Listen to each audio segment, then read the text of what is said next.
दोस्तों नमस्कार, आप सभी का हमारे इस टीचिंग कलेक्शन सेंटर चैनल में क्लास 7 के स्टूडेंट के लिए बात फिर से कर रहे हैं, जो कि पिछले वीडियो में मैंने व्यवकलन यानी घटाओं से संबंधित सभी क्वेश्चन को मैंने देख दिया था। जो आप सभी लोग पिछले वीडियो में नहीं देखे हैं तो वीडियो को देखें और लाइक करें, सब्सक्राइब करें। कोई नए हैं तो अगले वीडियो को शेयर करके लाइक करें। यह है अगला क्रम विनिमय नियम। तो क्रम विनिमय नियम में आज पढ़ेंगे क्या होती है क्रम विनिमय नियम। क्रम विनिमय नियम क्या होती है, तो इसमें आज पढ़ेंगे। जो दिया गया है दो पूर्ण संख्याओं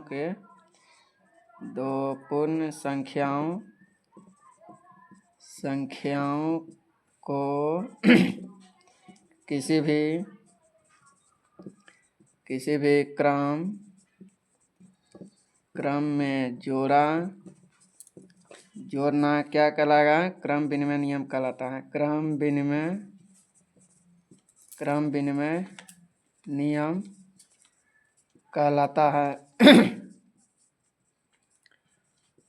है। तो पूर्ण संख्या आप सभी लोग पता है, जिसमें शून्य शामिल हो, यानी गिनती की संख्या आप सभी को पता है। 1 से 1 2 3 डॉट डॉट जहाँ तक जाए इन्फिनिटी तक, और उसके आगे यदि शून्य शामिल हो इसमें क्या कहलाएगा? पूर्ण संख्या कहलाता है। पूर्ण संख्या का परिभाषा अभी देखे हैं, पूर्ण संख्या कहलाता है। तो अब चलिए इस पे बात करेंगे आगे क्वेश्चन पे। इसका सूत्र होता है क्रम विनिमय का सूत्र। क्रम विनिमय सूत्र होता है a plus B equal to B plus A हो गया। तो इसमें क्या है, इसका लिखे हैं कि दो पूर्ण संख्या को किसी भी क्रम में जोड़ना क्या कहलाएगा? क्रम विनिमय सूत्र हो गया a plus B equal to B plus A. तो चलिए इसी पर आज क्वेश्चन देखते हैं। तो मान लीजिए a इक्वल टू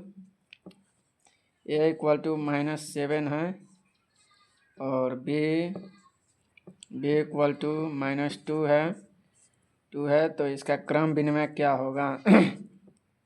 क्रम विनिमय रूप लिखे क्या होगा क्रम विनिमय रूप? तो चलिए इसी पर आज बात करते हैं। तो -7 और -2 को क्रम विनिमय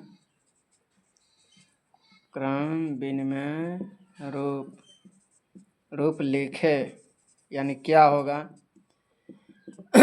तो चलिए क्रम विनिमय रूप लिखते हैं, जबकि हम सभी लोग जानते हैं इसका सूत्र होता है a plus B equal to B plus A होता है। तो a का मान क्या है? इसमें 7 है, तो इसको a है, ये b है। तो अब बैठाने में, सूत्र पर बैठाने में कोई दिक्कत नहीं है। a के जगह पर कितना होगा? -7 हो गया इन ब्रैकेट में, उसके बाद प्लस है, सूत्र है क्रम विनिमय का a प्लस बी। तो ये फिर b के जगह पर क्या है? -2, इसमें बैठाएंगे ब्रैकेट में -2 इक्वल टू। अब इसका उल्टा करेंगे, b इसमें जो -2 है अब इसमें आएगा, b पहले है फिर a बाद में, यानी b के जगह पर -2 प्लस a के जगह पर कितना है? आपको a के जगह पर -7 है। चलिए अब इसका क्रिया करते हैं। तो प्लस माइनस, फिर मैंने पिछले वीडियो में देखा है कि प्लस माइनस का क्रिया हो रहा था, उसी प्रकार इसमें भी है। तो प्लस है, माइनस है, प्लस माइनस -7 प्लस माइनस वही है -2 इक्वल टू, फिर हो गया -2 प्लस माइनस -7। अब इसका क्रिया क्या होगा? तो इसमें देखेंगे -7 -2 यानी कर्जा है, कि माइनस का मतलब हम पिछले वीडियो में बताया था कर्जा है, या बड़ा वाला छोटा वाला भी कर सकते हैं। तो कर्जा है 7 रुपया आपने किसी का लिया था, 2 रुपया फिर कर्जा लिए हैं, तो कितना हो गया? -9 रुपया कर्जा हो गया। फिर बराबर, अब इसको क्रिया करेंगे तो ये कितना है? चलिए इसको फिर से विस्तार में समझाते हैं। इतना पर से इतना को मिटा देते हैं। तो कहाँ पर थे हमने? -7 -2 इक्वल टू फिर हो गया क्या -2 -7। तो मैंने बात किया कि ये दोनों आप कर्जा लिए किसी से तो कर्जा जुट जाता है, चिन्ह वही रह जाता है, कर्जा का साइन होता है माइनस। -9 इक्वल टू इसको भी जोड़ेंगे -9। क्यों होगा? क्योंकि दोनों सेम हैं, साइन सेम हो गया। या दूसरे शब्दों में कर्जा था 7 गो माइनस में और कर्जा फिर लिए 2 रुपया, तो कर्जा ऑलरेडी जुड़ जाता है तो माइनस है, -9। तो लिखेंगे पूर्णांक क्रम विनिमय नियम, तो लिखेंगे हाँ या। तो ठीक है, क्रम विनिमय नियम हो गया। क्रम विनिमय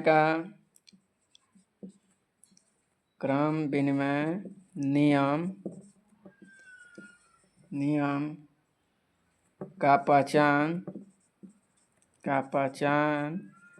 है कि दोनों तरफ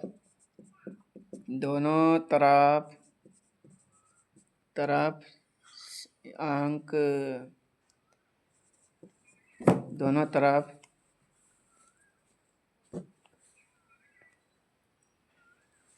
एक समान संख्या होता है, एक समान संख्या होता है। तो चलिए हमने देख लिया कि क्रम विनिमय का पहचान भी क्या होता है, दोनों तरफ मान सेम होना चाहिए, यानी संख्या जो है एक बराबर होना चाहिए। जैसे मैंने उदाहरण अभी समझाया, फिर दूसरा उदाहरण देखिए। 2 है और क्या है 5 है। तो 2 और 5 को a + b यानी क्रम विनिमय में सजाना है। क्रम विनिमय